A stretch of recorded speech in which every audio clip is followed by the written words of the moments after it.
Author, columnist, managing editor of LibertyNation.com, podcast host and conservative policy advocate. We dismiss history at our peril. Liberty Nation Radio with Mark Angelides. Hello and welcome to another edition of Liberty Nation Radio, heard coast to coast on the Radio America Network from our flagship station in the nation's capital, WWRC in Washington, D.C. I'm your host, Mark Angelides. On today's edition, we're going to be talking the Supreme Court ruling on Trump's presidential immunity and what that means for the Jack Smith case going forward. We're also very fortunate to have with us author, filmmaker and activist Peter Schweizer to discuss the unspoken Cold War. I'd like to take just a brief moment to say how excited we are that Liberty Nation is now appearing in 2 new stations across the country. WKAL AM and FM translator 103.3 in Utica, Rome, New York, and KBNP AM in Portland, Oregon. Thanks for being here. We're really excited to have you on board. Remember, this show is proudly sponsored by LibertyNation.com, where you can access podcasts, breaking news analysis, and a range of biting and brilliant shows to whet your appetite for freedom and your fondness for the great American Constitution. The Supreme Court made its ruling on Trump's immunity claims. Now, what does this mean? What's the fallout? And what can we expect going forward? We're very fortunate to have with us Liberty Nation's legal affairs editor, Scott Cosenza, who joins us today to discuss these very issues. Thanks for being here, Scott. Thank you, Mark. Always a pleasure. So, Scott, there's been...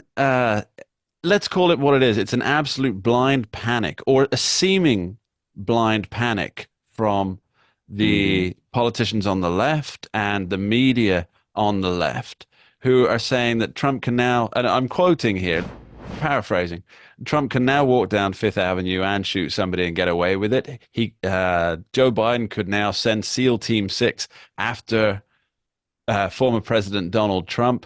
Joe Biden could cancel the elections. And all these things, all across social media, even on major news networks. And, Scott, it's my understanding that this is all nonsense. What's the real deal with the ruling? Okay. So the ruling only affects when former presidents are tried criminally. Okay, that's just something, to lay out. This has to do with criminal charges against a former president for acts that they committed while they were president. And basically, in order to deal with Jack Smith's prosecution of Donald Trump. So, it's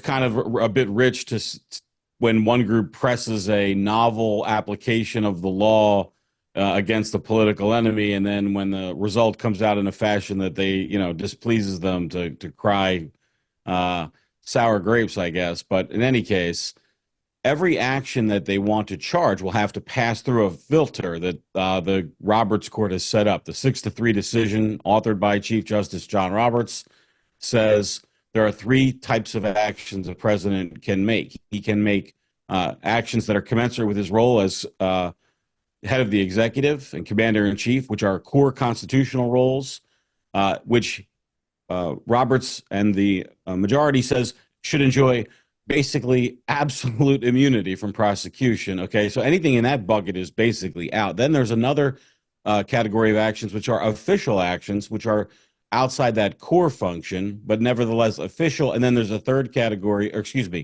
that official bucket basically gets what he said, the presumption of immunity, which is going to mean it's still a pretty high hurdle to overcome that immunity. And then the third one is unofficial acts, which enjoy no immunity.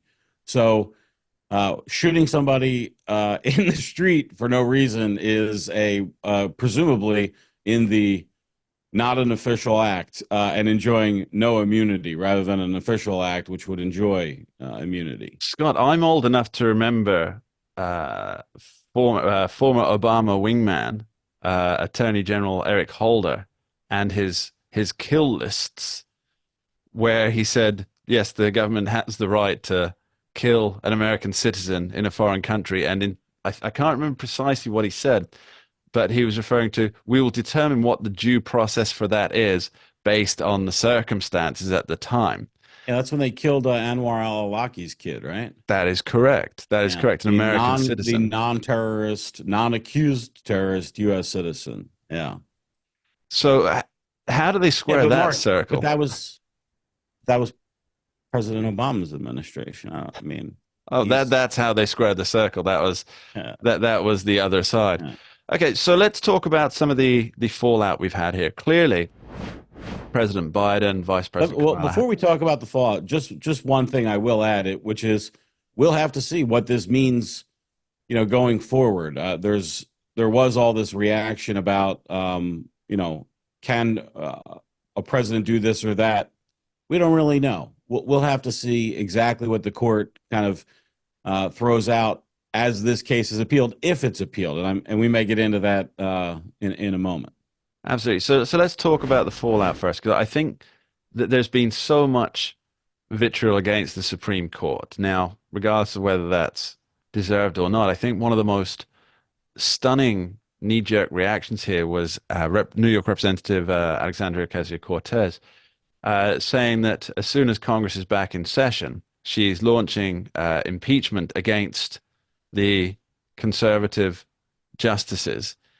Now, this surprised me, Scott. Is this a serious effort? Is this something that could even be managed? Well, I think for Alexandria Ocasio-Cortez and her ilk, the only reason why they wouldn't impeach is because they don't have the votes. It's not for the lack of will to upend the court and toss members out because they vote for cases in manners that displease Ms.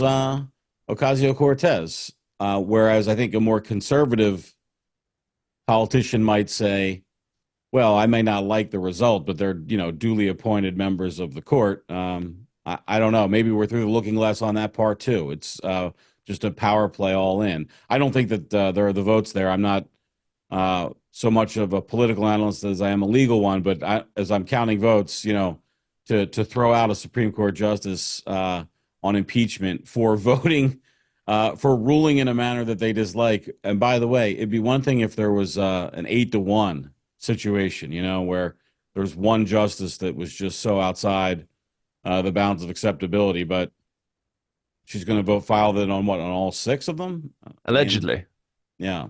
So that if she did do the follow through with this, which is not entirely certain, even though she has announced it, this would require a full vote on the House floor and a majority to declare impeachment. Like a presidential. Yeah, and then go to the Senate where they'd require a 60-vote threshold. Right.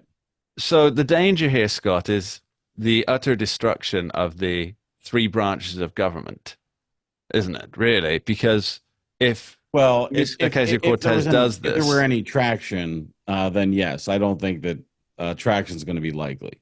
Her and her squad mates, they may vote however they want, but I don't see greater support in the broader Congress for this. It seems highly unlikely, but of course, once somebody opens that particular genie bottle, it's kind of difficult for the other side to resist doing it. It's kind of a... Well, the attacks on the court have been ramping up and persistent in recent years, and I think that there is a lack of a history for many of our current power brokers on the left for having a court that where they lose consistently at.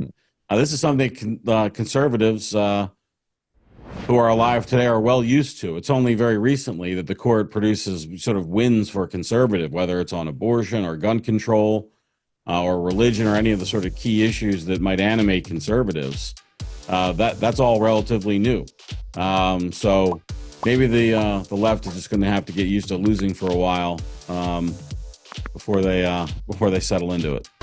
We'll be right back with Scott Cosenza talking Jack Smith's dilemma. Don't go anywhere. We dismiss history at our peril. Liberty Nation Radio with Mark Angelides. And we're back with Liberty Nation's legal affairs editor, Scott Cosenza. Earlier in the show, we were talking the fallout from the Supreme Court decision on Donald Trump's immunity plea. Now, really, Scott, what I want to dig into is what's going to happen with Special Prosecutor Jack Smith. It seems that based on this latest ruling, pretty much everything, every case, every charge that he's put forth against former President Donald Trump will have to be viewed through the lens of this new ruling. So how does that look to your legal mind? It's daunting prospect, just the mechanics of it, if you were on the Smith prosecution team. So what the Supreme Court has said is that any statement, so Jack Smith would like to use Donald Trump's statements as evidence against him that he fomented the insurrection, for instance. That includes tweets, individual statements to people, the speech he gave on the ellipse. Curiously enough, the failure to tweet, but that's another, we'll side pocket that discussion, that his lack of somehow urging people to do in a manner that Jack Smith found compelling to stop, committing violence at the Capitol. But in any case, each of the affirmative acts that he did, just a mention to somebody in line, or the speech or the tweet, would have to be examined for whether or not it was a core constitutional function that the president was engaging in. And those things have absolute immunity. So, for instance, if he says to Mike Pence some conversation about the counting of electoral votes, well, obviously it's part of the president's core constitutional duty to attend to the transfer of power in a kind of, head of the executive sort of way. And then there are the lesser kind of statements of official acts that are not core constitutional, like, for instance, giving a public speech on the ellipse in Washington might be considered an official act that's not part of the core constitutional thing. And then there's the unofficial acts, and they get no immunity, which we don't know, what bucket those are in. But each individual tweet, Mark, has to be, was this tweet a core constitution? No. Was it an official act? Well, if it communicated public policy to the people, maybe it is an official act. Or maybe it's purely personal. Like maybe if he insults Rosie O'Donnell's corpulence or something like that, that might be a purely unofficial act. Well, I don't believe that's technically a felony, Scott. But all these things have to be weighed against this standard, and the way that the standard lays out, Mark, it just seems unlikely that many or any of them will then be able to fall into the, okay, we can then charge this criminally after reviewing them through the lens of Trump v. United States and Justice Roberts' majority opinion through it.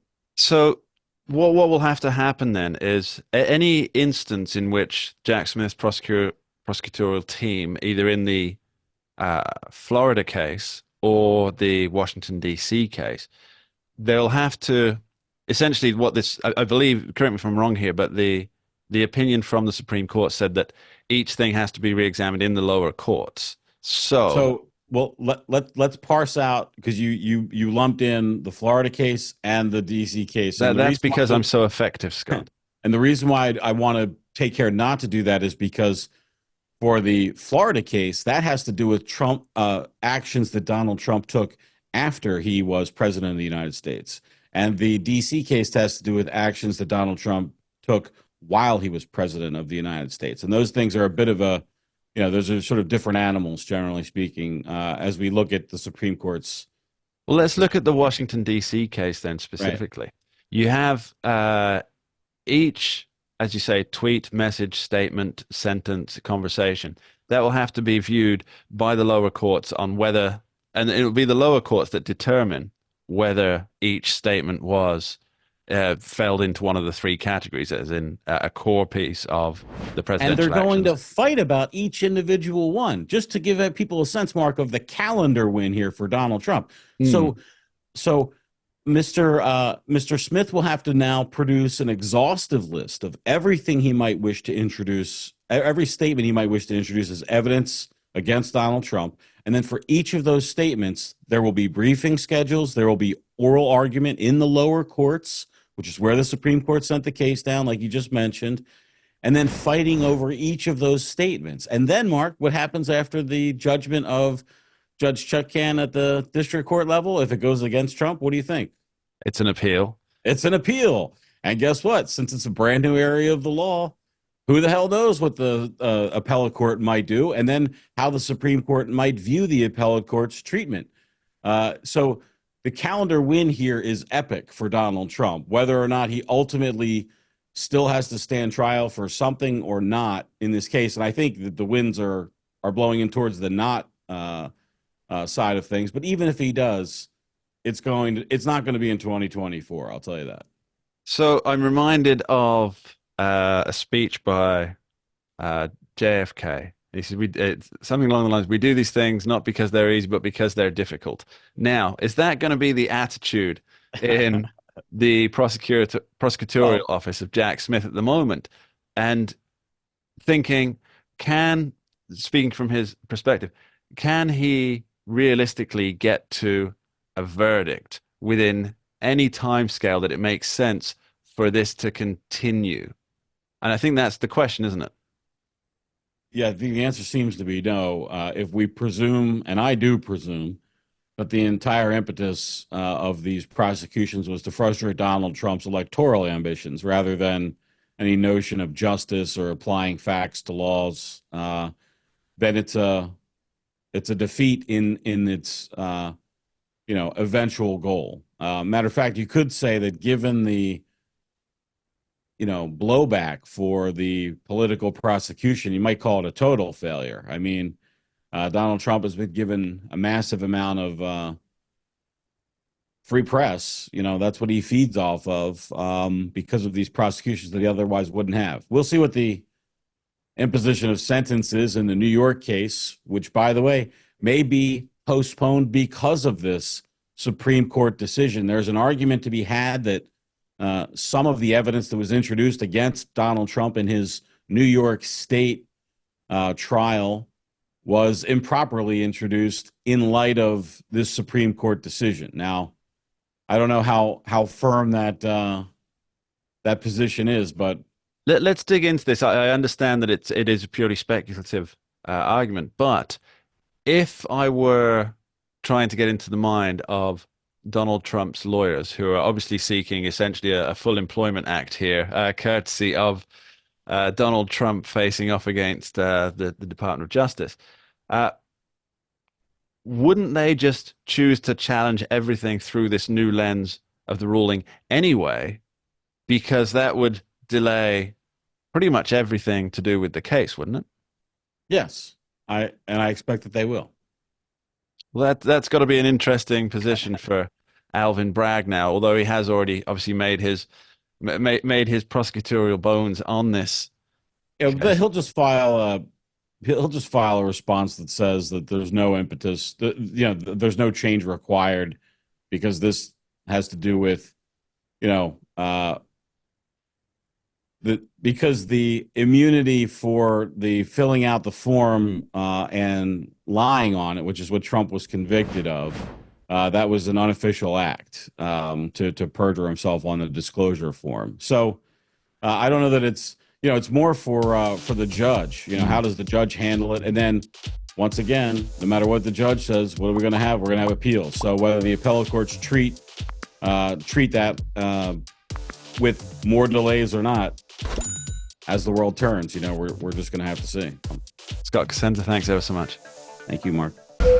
We dismiss history at our peril. Liberty Nation Radio with Mark Angelides. Hello and welcome back to Liberty Nation Radio here on the Radio American Network. We're very fortunate to have with us author, political consultant, and all-round Renaissance man, Mr. Peter Schweizer. Peter, thanks for being here. Oh, great to be with you. Thanks so much for having me. So, Peter, let's start off with the fun stuff. Let's get that out of the way before we go down rabbit holes. You've got a new book out called Blood Money, Why the Powerful Turn a Blind Eye While China Kills Americans. Now, that's a title that grabs you by the throat, isn't it, Peter? Yeah, it is. But I don't think it's overstated because I think really the image that is the reality is that America's on fire. China's holding an empty can of gasoline, and our political leaders see this going on, and they're doing very little. And when I say killing Americans, I mean large numbers of them, not just the obvious incidents like COVID, but when it comes to fentanyl, it really is a Chinese operation more than it is a Mexican drug cartel operation. But even violence in our streets. China has been smuggling in weapons systems to criminal gangs in the United States that are killing Americans there as well. So this is a real problem with real casualties, and the vast majority of our political class do not want to address it because of the economic costs it would cause them directly, or it would cause their broader constituencies. So that it's quite a terrifying prospect when you think about weapon systems being brought into the country, because this isn't a fiscal arrangement, is it? It's not as though China's thinking, well, we get $25 for fake gun parts. Right. The Chinese Communist Party, as I believe you do stress, it's the Chinese Communist Party rather than the Chinese, but they're not getting paid $25 for a gun part. That this is not part of the operation. It's more to do with a destabilization campaign. And I think that's something that you allude to in the book. Now, I have not read the book. Like Larry King, I like to do the interview first and then I read the book, because I like people to sell me on the book first. But you talk about something called disintegration warfare. Now, This is fascinating. It's a fascinating term, and it's one that we hear so rarely. And it seems that, without going too far down a rabbit hole, it seems to me purposeful that people don't want to talk about disintegration warfare.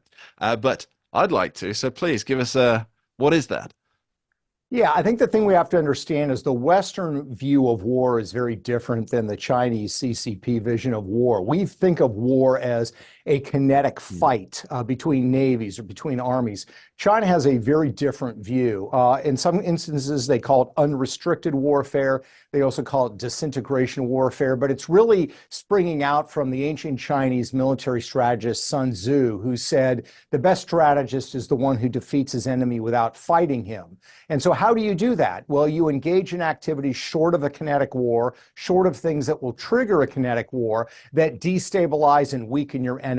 One of the scriptures that he talks about is, watch the river burn from across the river. In other words, if you can sow up dissent and conflict in your enemy's own country, but you are seen as being detached from it, that is an example of this type of warfare. This is official Chinese doctrine. There was a book published in 2012 called Disintegration Warfare by two senior military officials. It's been adopted by President Xi. On the cover of the book, there is that quote from Sun Tzu about defeating your enemy without fighting them. And it includes all kinds of things, including distributing drugs in your enemy's country. That would be fentanyl, but also sowing division and social chaos. That's also part of the strategy as well. I'm listening to you speak, and I think, my goodness, this sounds just like the plot of a Richard Condon book, the Manchurian Candidate author, among 30 plus other books, of which I should point out, I own every single one of his books, and I hope to complete my collection of yours as well. So it seems to me, Peter, that the thesis here is that the United States and China are involved in what appears to be a Cold War on the public stage, but what in fact is actually a hot war, but only one side either seems to realize it or is willing to acknowledge it. Which one do you think fits that better? No, I think you're exactly right. I think you nailed it. Just look at something like fentanyl. This is something that, is killing roughly 100,000 Americans every year. It's not like heroin or cocaine where people sort of purposely take drugs and they overdose. The vast majority of people that are dying of fentanyl poisoning don't even know they're taking fentanyl. They think they're taking an Adderall or a Vicodin, but it's a fake one that was manufactured in Mexico.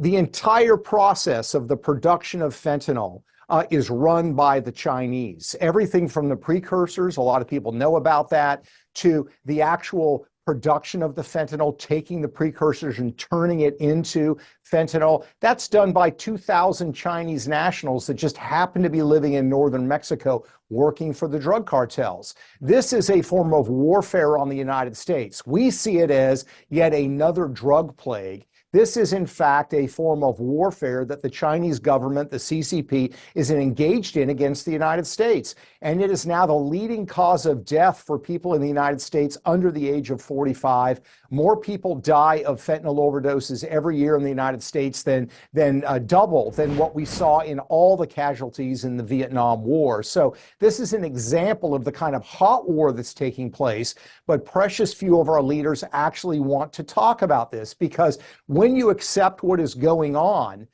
you realize you cannot have a normal, ordinary relationship with the Chinese government where you talk about trade and you talk about cultural exchange. You have to actually deal with these very difficult, complex issues, and a lot of our leaders simply don't want to do that. Well, let's talk about that a little bit, if you don't mind. So I'd say that there's no way to really refute the idea that China is behind the fentanyl traffic, the fentanyl production, and thereby, because they know it's coming to America, it's not as though Mexico has this huge fentanyl issue. And yet, if we run a hypothetical here, let's say a leading politician or even a leading party in the United States said, we're in a hot war, and they explain this to the American public, there'd be utter chaos, wouldn't there? And maybe that's a chaos that's necessary. Let's, keep it on the table. But it would be chaos, wouldn't it? Yeah, it would be chaos. It would be hugely disruptive for Wall Street, for big tech, for Hollywood, for all kinds of American industries, because now suddenly you are bound financially to this country that is engaging in this and other destructive forms of, I would argue, violence against the United States.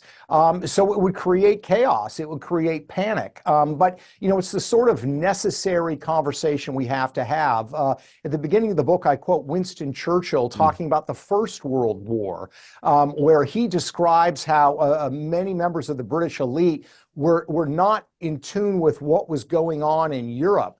And he said that the leadership was looking at continental Europe and staring at it with vacant eyes, because they didn't want to deal with the implications of what they had to report to the British people. That's a very similar situation that we have now. The question is, do we allow this to continue? Do we continue to allow violence to occur in our streets that is being fanned? The flames are being fanned by the Chinese. Do we continue to allow Americans to die? Do we continue to allow them to exacerbate social division in America simply because we don't want to deal with the fallout of speaking the truth? I think that's a terrible approach. I think we need to address it sooner rather than later. Yeah, it seems that successive governments of all stripes have really made a devil's bargain here, and it's accept the deaths that are happening, and they are happening, in return for what they see as global stability. But it's not global stability, is it? That's a con. It's not it doesn't seem to be global stability. What's the best way to say this? It's the facade of global stability, where there's an undercurrent of violence and death and of course, enmity that is all about the destruction of an enemy. And which brings us quite nicely, I think, to President Joe Biden and his administration talking about we're not adversaries per se. And I think that a lot of people hear that and they think, well, this is great, this is good for the global order. But that's not really the case. I don't think the status quo can continue, because if, as you posit, there's a disintegration warfare taking place, then things will get worse, and they'll get worse to a point where something has to be done. But of course, by that point, the something that has to be done may be too late.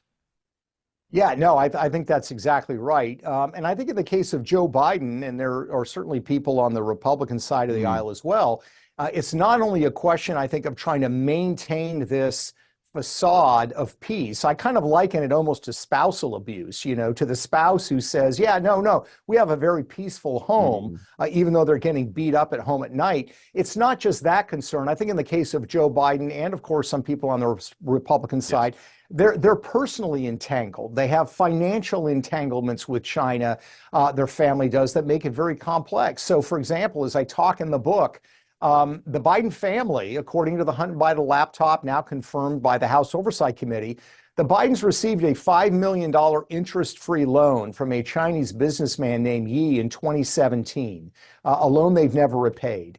That in and of itself is kind of alarming, but here's the additional part that's concerning. Yi at that time was business partners with a Chinese gangster named White Wolf, who, according to widespread reporting, is the Chinese gangster who set up the Sinaloa cartel in Mexico in the fentanyl drug trade. So you literally have a situation where the Biden family has 1 degree of separation from the fentanyl trade in Mexico that is poisoning Americans. He doesn't really want to have a conversation about China's involvement in the fentanyl trade. That's why he doesn't bring it up to China.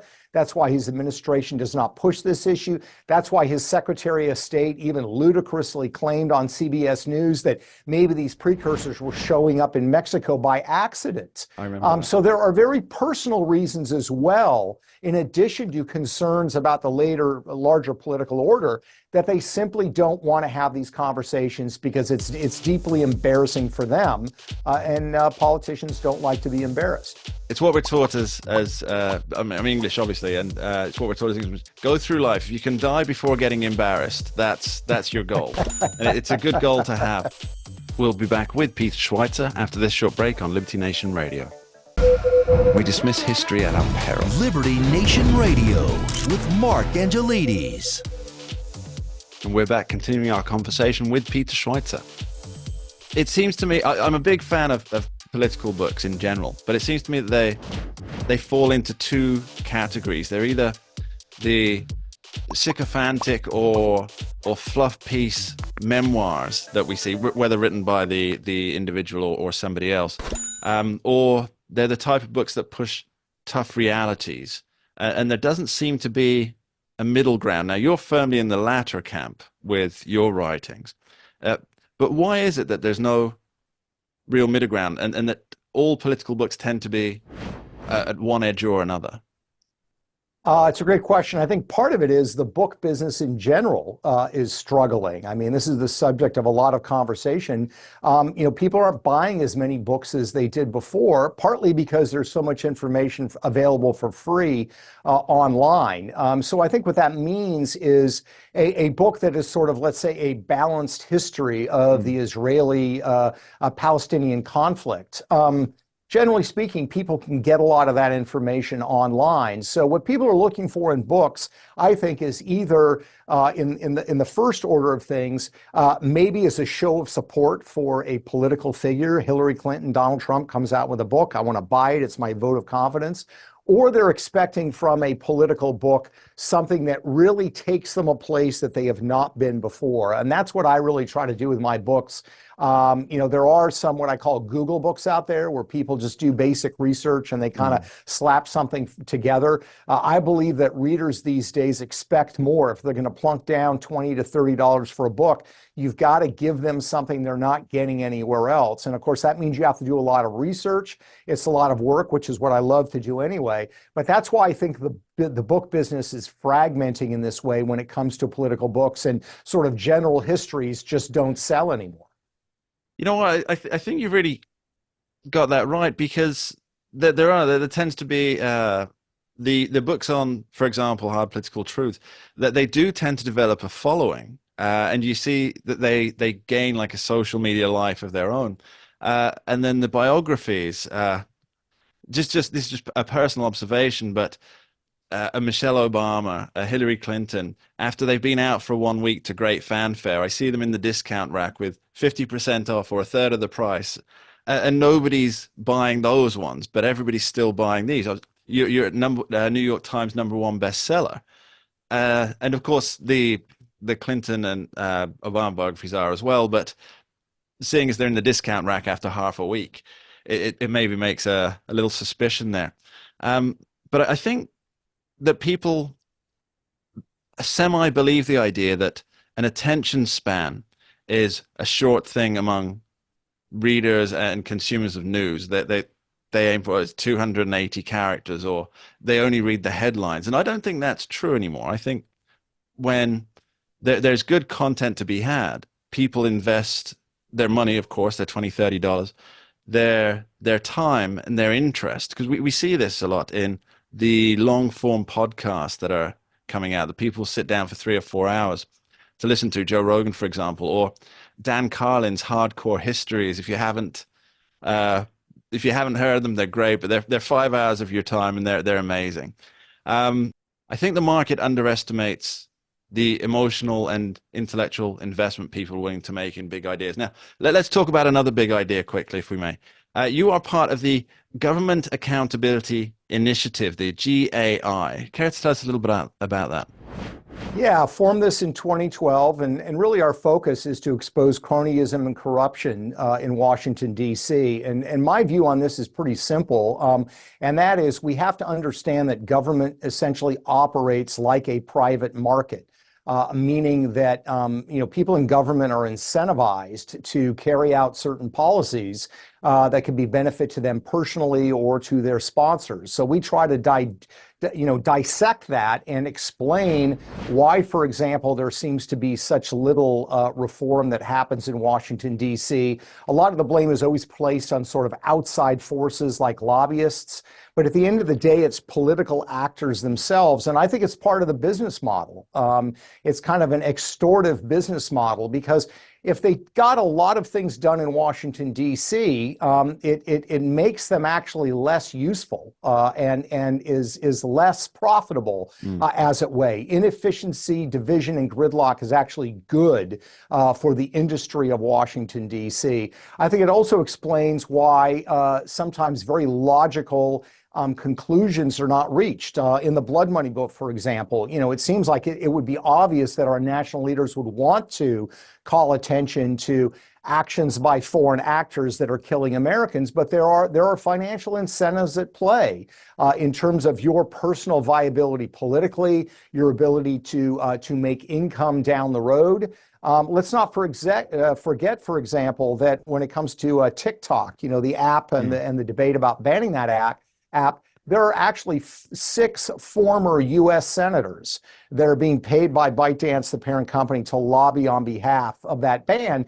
If you're an elected official in Washington, D.C., you know that. And you know that if you take certain policy positions, it may limit your ability to make money when you leave political office. So GAI, we do a lot of forensic research. We use no anonymous sources. It is follow the money, follow the money, follow the money. And we focus on these sort of deep dive investigative projects. We were the first ones to expose insider trading on the stock market by members of Congress. We exposed a lot of the corruption around the Clintons in 2015 with the book Clinton Cash. We were the first ones to break the story about the Biden family's financial ties to Ukraine and China. And this all comes from sort of follow the money, in-depth forensic research. So we're very excited about what we do, and we hope to continue to do it for many years. This is Peter Schweizer, author of new book, Blood Money, Why the Powerful Turn a Blind Eye While China Kills Americans. Peter, if you could tell our audience where they can find you. Yeah, you can find me on Twitter X at Peter Schweizer, or you can go to the Government Accountability Institute, just Google that name. And you can also find our podcast called The Drill Down, wherever great podcasts can be located. So we'd welcome people subscribing to that as well. Thank you, Peter. Thank you. And that's about all we have time for on today's edition of Liberty Nation Radio, heard coast to coast on the Radio America Network. I've been your host, Mark Angelides. I'd like to thank our guests, Scott Cosenza and author Peter Schweizer, for their time and trouble. And also thank you, the listeners at home, for taking the time to tune in and join us each and every week. I'd like to leave you with a parting shot on gaslighting. Now, gaslighting has been defined as a form of psychological abuse and manipulation in which the abuser attempts to sow self-doubt and confusion in the victim's mind. And it seems to me that this heady manipulation is taking place just about everywhere, whether that's political pundits and lawmakers spreading blatantly false narratives over Supreme Court decisions, or whether it's the national leadership telling us we're not engaged in a new Cold War when plenty of evidence points to the contrary. Gaslit? Well, perhaps that's the right word for what's happening today. But remember, friends, the best antidote to propaganda, and indeed for gaslighting, is to know the actual truth. I want to thank you for listening. We dismiss history at our peril. Liberty Nation Radio with Mark Angelides.